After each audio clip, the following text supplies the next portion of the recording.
uh, listeners, dear watchers. This is Dr. William Painter with Sermon and Song today. No song today. I know this will be profoundly disappointing and may create despair in your hearts, but I just couldn't find anything that I found satisfying or appropriate. And if it's not satisfying and appropriate, I don't see much point in doing it. So I started off doing songs because I felt, well, like being in church, right? We sing and lift our voices up and all those kinds of things. And I've been doing this for a couple of years now, and I could learn new songs, but it feels forced, and so I don't think we're going to do that this time.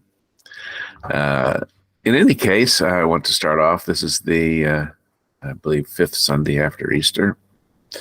And we'll start off with our gospel reading, which I will bring up on the, here we go, so that we can all read together. Fifth Sunday of Easter. The gospel is John 14, chapters 1 through 14. Verses 1 through 14, I should say. Do not let your hearts be troubled. Believe in God. Believe also in me. In my Father's house there are many dwelling places. If it were not so, would I have told you that I go to prepare a place for you? And if I go and prepare a place for you, I will come again, and I will take you to myself, so that where I am, there you may be also. And you know the way to the place where I'm going. Thomas said to him, Lord, we don't know where you're going. How can we know the way? Jesus said to him, I am the way and the truth and the life. No one comes to the Father except through me. If you know me, you will know my Father also. From now on, you do know him and have seen him. Philip said to him, Lord, show us the Father, and we will be satisfied. Jesus said to him, Have I been with you all this time, Philip, and you still do not know me? Whoever has seen me has seen the Father. How can you say, show us the Father?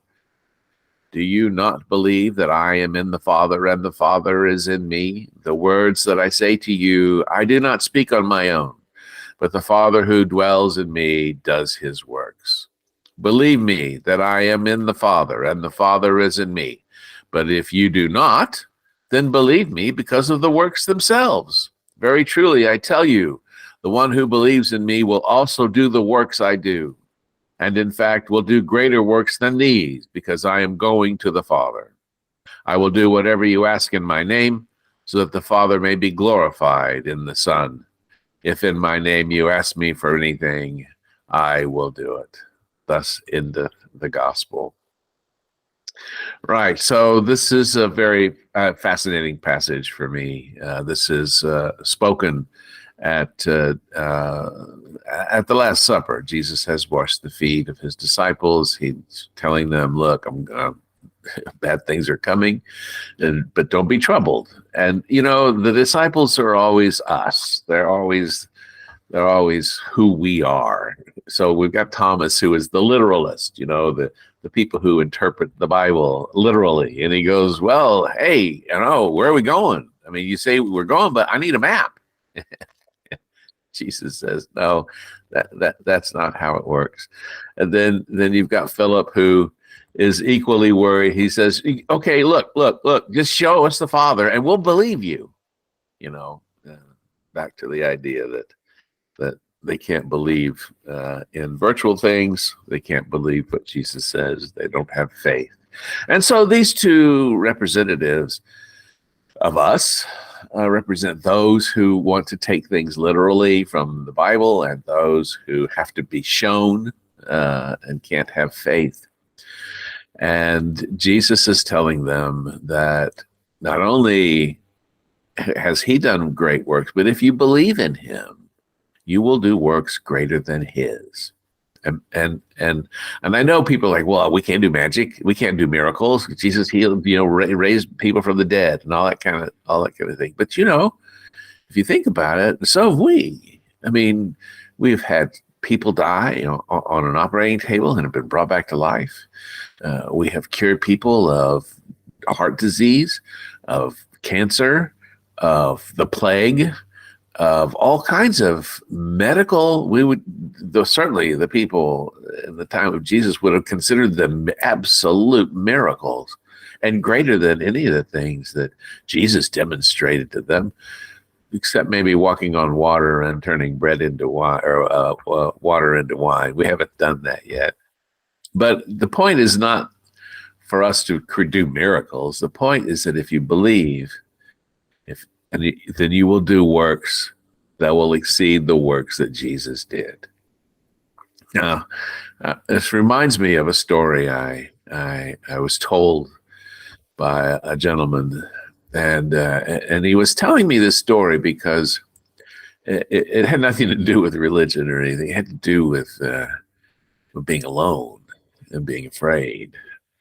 And I look around, we had a shooting last night in Allen, Texas, and the fake Christians say, "Oh, thoughts and prayers." And someone challenged the local representative and said, "Well, that's not working, is it?" And he said, "You just need to believe harder."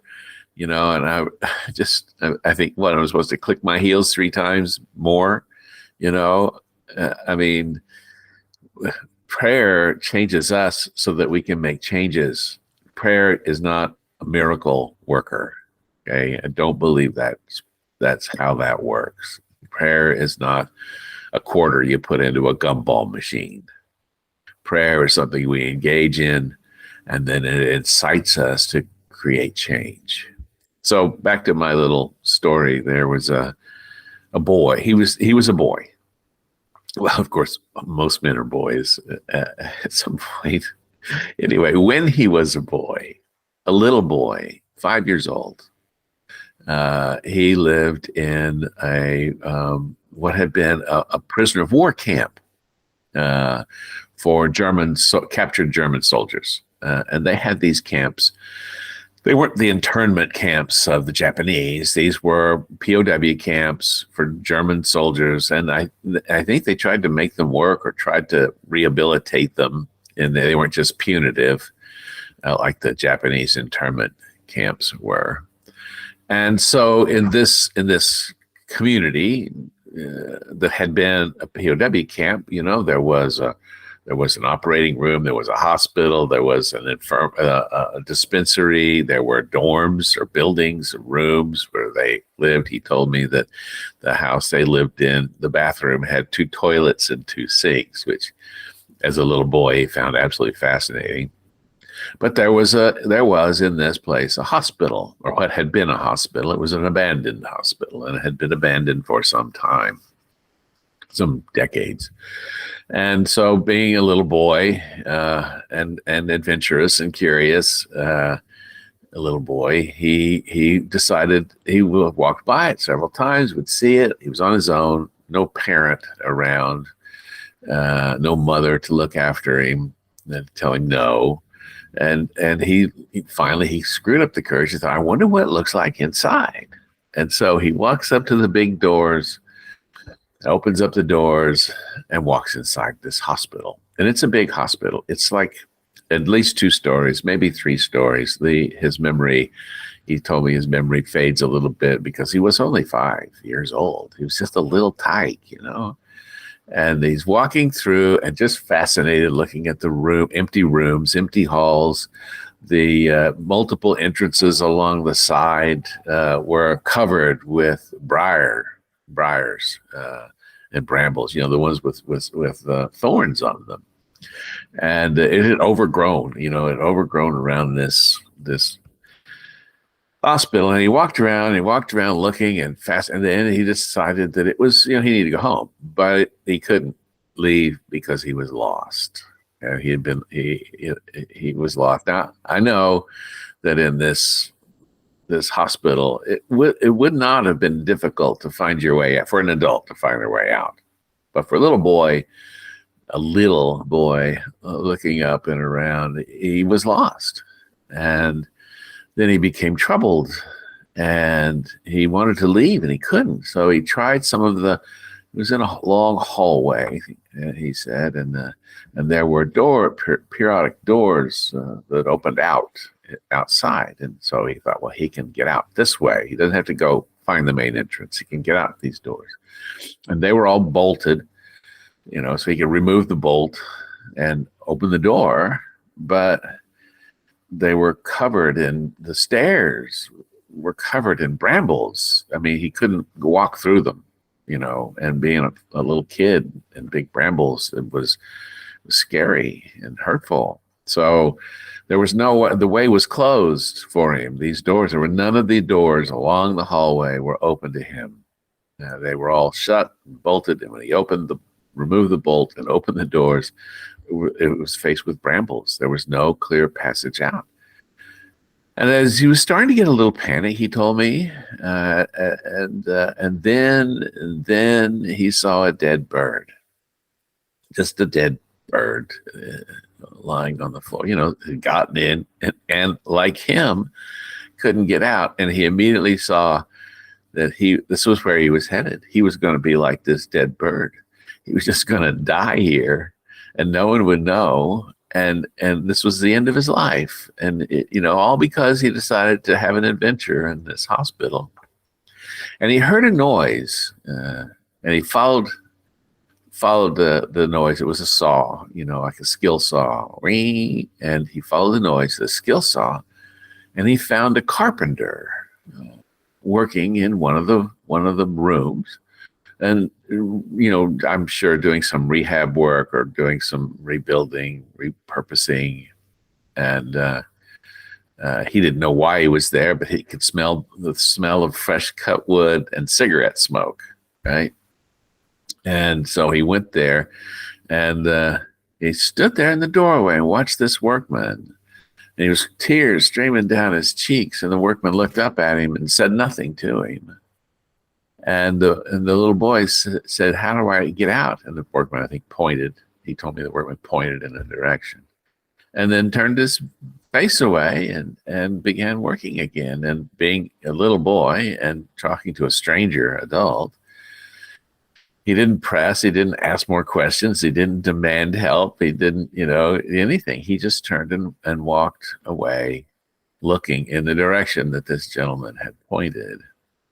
And it wasn't helpful. I mean, he was still lost, and he was even more upset because he had sought help. He said he sought help from somebody, and they turned their face away from him.